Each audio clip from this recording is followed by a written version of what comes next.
బనకచర్ల స్థానంలో కొత్త ప్రాజెక్టుకు రంగం సిద్ధమవుతుంది. పోలవరం నల్లమల సాగర్ అనుసంధానం చేపట్టేందుకు ఏపీ ప్రభుత్వం ప్రయత్నాలు ముమ్మరం చేసింది. తొలుత బొల్లపల్లి జలాశయానికి నీళ్లు తీసుకెళ్లి అక్కడి నుంచి వెలుగొండ ప్రాజెక్టులో భాగంగా నిర్మిస్తున్న నల్లమల సాగర్ జలాశయానికి గోదావరి నీళ్లు తరలించాలనేది ఏపీ ప్రభుత్వ ప్రణాళిక. అవసరమైతే సోమశిలకు ఈ జలాలు మళ్లిస్తారు. తొలుత ఈ ప్రాజెక్టును చేపట్టి తదుపరి దశలో బనకచర్లకు మళ్లించాలని రాష్ట్ర ప్రభుత్వం దాదాపు అంచనాకు వచ్చింది.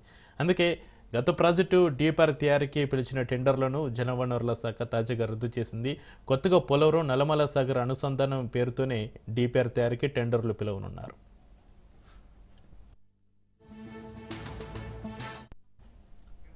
పోలవరం బనకచర్ల అనుసంధానం స్థానంలో పోలవరం నల్లమల సాగర్ అనుసంధానం ప్రాజెక్టుకు కొత్త రూపు ఇచ్చి ఆ మేరకు ప్రతిపాదనలు కేంద్ర ప్రభుత్వానికి కేంద్ర ఆర్థిక మంత్రికి సమర్పించింది.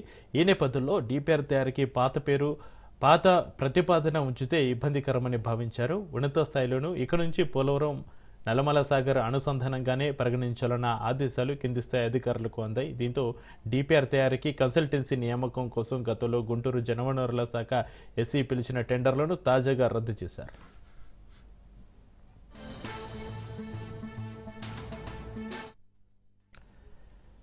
పోలవరం నల్లమల సాగర్ ప్రాజెక్టుకు నిర్మాణానికి 58,000 కోట్లు ఖర్చు అవుతుందని ప్రాథమికంగా అంచనా వేశారు. మొదట్లో భావించినట్లుగా 3 సెగ్మెంట్లలోనే పనులు చేస్తారు. 3వ సెగ్మెంట్లో గతంలో అనుకున్నట్లుగా బొల్లపల్లి జలాశయం నుంచి బనకచర్ల వరకు కాకుండా బొల్లపల్లి నుంచి నల్లమల సాగర్ జలాశయం వరకే పరిమితమవుతారు. ఇందుకు 9,000 కోట్లు ఖర్చు అవుతుందని లెక్క వేశారు. అంటే గతంలో కన్నా సుమారు 25,000 కోట్లు ఖర్చు అవుతుందని భావిస్తున్నారు.